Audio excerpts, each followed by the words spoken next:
ये वो रील है जिसको लेकर शक शुबा पिता जाहिर कर रहे थे। ये राधिका है और साथ में इनामुल हक आपको दिखेंगे। ये दो चेहरे जो इस रील में दिखाई दे रहे हैं, इसी को लेकर बात शुरू हुई थी। और ये रील अभी की नहीं है, आप ये जान लीजिए, ये रील 1 साल पहले की। तब से ऐसा लग रहा था कि राधिका सोशल मीडिया पर एक्टिव हो रही थी, रील डालने की कोशिश कर रही थी। और ये कोशिश, सोशल मीडिया पर एक्टिव होना, ये कोशिश पसंद नहीं आ रही थी पिता दीपक को। क्या रील बनाने की वजह से ही पिता ने मौत की घाट उतारा, ये सवाल है। राधिका को रील बनाना काफी पसंद था। राधिका ने इनामुल हक के साथ म्यूजिक वीडियो बनाया।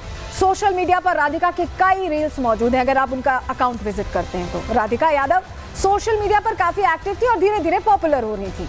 अब इन्हीं वजहों से राधिका यादव की मौत की गुत्थी यहाँ सुलझ नहीं पा रही है, उलझती दिखाई दे रही है कि क्या ये पूरा मामला इससे जुड़ा है।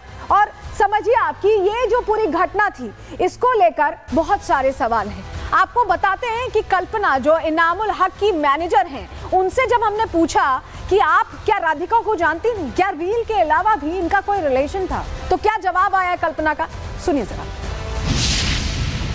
इनाम के साथ मैं इस प्रोजेक्ट में कहीं भी इन नहीं थी। ओके। और ना ही मुझे राधिका के बारे में पता, मैं उसको कहीं नहीं जानती थी। अच्छा, आप चेक कर लीजिए, उस वीडियो में भी अगर इंट्रोडक्शन होगा तो मेरा कहीं से कहीं तक नाम नहीं होगा। तो आप इनाम की मैनेजर हैं? सर मैं मैनेजर नहीं हूँ, मैं बताती हूँ। इनाम और मैं सेम सिटी से बिलोंग करते हैं। ओके। हाँ, 2-3 साल पहले मुलाकात हुई थी।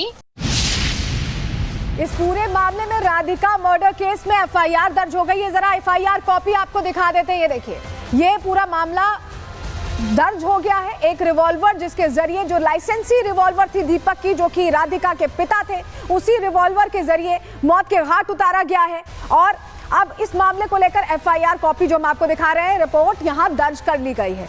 उस वक्त जब यह घटना हो रही थी तो घर में बहुत सारे लोग मौजूद थे, लेकिन एफआईआर दर्ज कराई दीपक के भाई यानी राधिका के चाचा ने। उन्होंने एफआईआर में क्या क्या मेंशन किया है, चलिए आपको बताते हैं, जरा डिटेल आपके सामने रखते हैं।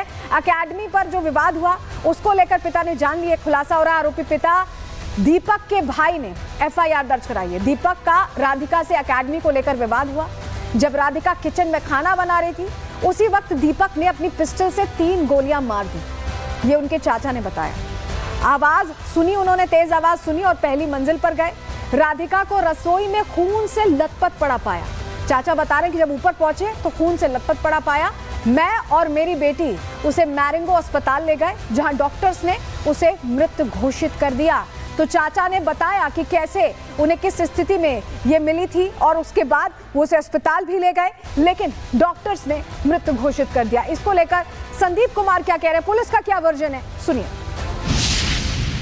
पुलिस के द्वारा अक्यूज से इंटरोगेशन की गई है, पूछताछ की गई है, तो उनके द्वारा इसमें बताया गया है कि वो उसके टेनिस एकेडमी चलाने से नाराज़ थे, जिसको कि बंद करने को लेकर वो काफ़ी बार बोल चुके थे। इसी बात के ऊपर कुछ पारिवारिक विवाद हुआ और ये गुस्से में आकर के उन्होंने अपने लाइसेंसी वेपन से 3 गोलियां मार करके अपनी बेटी की हत्या कर दी। अब पिता से क्योंकि पूछताछ हो रही है तो अलग अलग बयान पिता की तरफ से दिए जा रहे हैं। अब तक क्या क्या पिता ने कहा है, क्या कबूलनामा सामने आपको बता देते हैं। मेरी बेटी एक खिलाड़ी थी, उसने कई ट्रॉफीज जीती थी। कुछ दिन पहले उसके कंधे में चोट लग गई थी, उसके बाद से वो ज्यादा खेल नहीं पा रही थी। उसने अपनी टेनिस एकेडमी शुरू की, बच्चों को कोचिंग देना शुरू किया। जब मैं दूध लेने वजीराबाद गांव जाता था तो लोग कहते थे तो वो अपनी बेटी की कमाई पर गुजारा कर रहे हैं। उनका कहना है कि ऐसे तंज उन्हें कसा जाता था। इससे मैं बहुत असहज हो जाता था। कुछ लोगों ने उसके चरित्र पर भी सवाल उठाए, जिससे मैं बहुत परेशान हो गया था। मैं अपनी बेटी से एकेडमी बंद करने के लिए कह चुका था, लेकिन उसने मना कर दिया। मुझे ऐसा लगा जैसे मेरे सम्मान और प्रतिष्ठा पर हमला हो रहा है। ये कबूलनामा सामने आया है, लेकिन आप सोचिए कि क्या ये कबूलनामा आपको सच्ची कहानी लग रहा है। एक पिता जो स्पोर्ट्स के लिए पहले बेटी को प्रोत्साहित करता है, उसे खिलाड़ी बनाता है, टेनिस खिलाड़ी बनाता है, स्टेट लेवल तक खेलने की अनुमति देता है, और जब उसे कंधे में चोट लग जाती है तो उसे कोशिश करता है कि वो एकेडमी चलाए, उसका मन लगा रहे। और क्या इन तानों की वजह से एक पिता इतनी बड़ी एक तरह से कोशिश कर सकता है, इतना बड़ा कदम उठा सकता है? हैरान करती है ये खबर, और इसके अंदर कई पहलू हो सकते हैं। लेकिन एकेडमी की केयरटेकर क्या कह रही है इस पूरे मामले को लेकर, क्योंकि उसका अलग वर्जन सामने आया, सुनिए जरा। के लिए 1 महीना या 25 दिन कुछ ग्राउंड मतलब चलाया, उसके बाद में फिर चले गए। चले गए। क्या रेंट पे लिया था? हाँ, इस पूरी रेंट जगह पे को? लिया था। ये तीनों कोट उनके हैं जो हम देख रहे हैं? हाँ, ये तीनों कोट लिए थे सर। कितने बच्चे आते होंगे सीखने के लिए? सर अभी नई नई एकेडमी चालू करी थी, तो वो एक बेटी आती थी, एक बेटा आता था। तो मतलब सिखा के और जब अपने चले जाते, वो सोच रहे थे कि और बच्चे आएंगे तो फिर मेरा काम और बढ़ जाएगा। तो फिर उन्हें कुछ लगा होगा कि काम नहीं कुछ मतलब क्या बढ़ रहा अपने तरह मतलब। देखिए, अब सवाल यह है कि क्या राधिका की हत्या के पीछे वजह कुछ और है?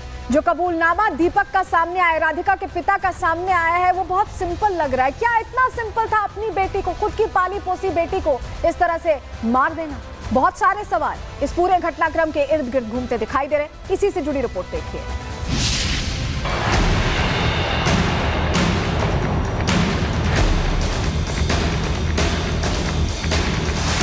टेनिस प्लेयर का मर्डर, पिता निकला किलर।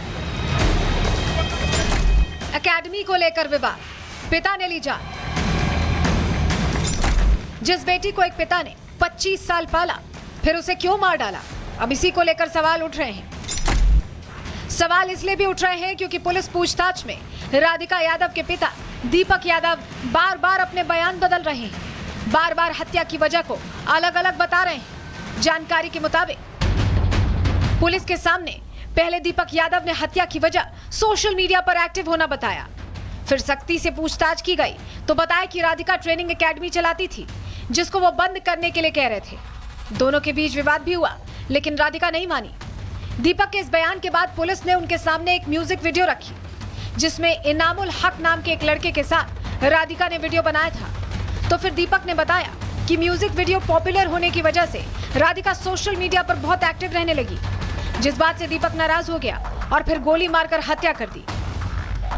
उसने बता दिया कि इस म्यूजिक वीडियो सोशल मीडिया पर ज्यादा एक्टिव होने की सबसे बड़ी वजह है, ये म्यूजिक वीडियो करने के बाद राधिका सोशल मीडिया पे बहुत ज्यादा एक्टिव रहने लगी, जिस बात से वो बेहद नाखुश था। और यही कारण था कि पिछले काफी समय से उसके मन में गुस्सा भरा हुआ था और गुरुवार सुबह 10:30 बजे वो गुस्सा फूटा और किचन में काम कर रही राधिका पर 3 गोली मार दी। हालांकि इस वारदात के वक्त 3 लोग मौजूद थे। पहली राधिका यादव, दूसरे पिता दीपक यादव और तीसरी मां मंजू यादव। लेकिन पुलिस ने जब मां का बयान दर्ज करने की कोशिश की तो मां मंजू यादव ने बयान लिखवाने से मना कर दिया। मंजू यादव ने कहा कि मुझे बुखार था, मैं अपने कमरे में लेटी थी, मुझे नहीं पता कि राधिका को क्यों मारा, मेरी लड़की राधिका का चरित्र ठीक था। हालांकि वारदात के बाद घर में मौजूद उनके चचेरे भाई रविंद्र यादव ने कहा कि कोई पिता अपनी बेटी को ऐसे नहीं मारेगा। कौन बाप होगा जो अपनी बेटी को ऐसे मारेगा, ये बताओ। बाप ने तो कबूल लिया ना। अरे कितना बड़ा पत्थर रखा होगा अपने दिल पे, क्या हुआ उन दोनों के बीच में ही हुआ, वो जो कुछ हुआ तीसरे आदमी को पता ही नहीं है। तो जानना चाह रहे हैं ना कि क्या बताए, वो तो वो बताएगा या राधिका बताती। अब सवाल है कि क्या राधिका यादव की हत्या के पीछे वजह कुछ और है? क्या कोई ऐसी वजह है जो पिता दीपक यादव पुलिस से पूछताछ के दौरान छिपा रहे हैं? क्या अभी इस मामले में कोई और खुलासा हो सकता है? Bureau report, Republic Bharat.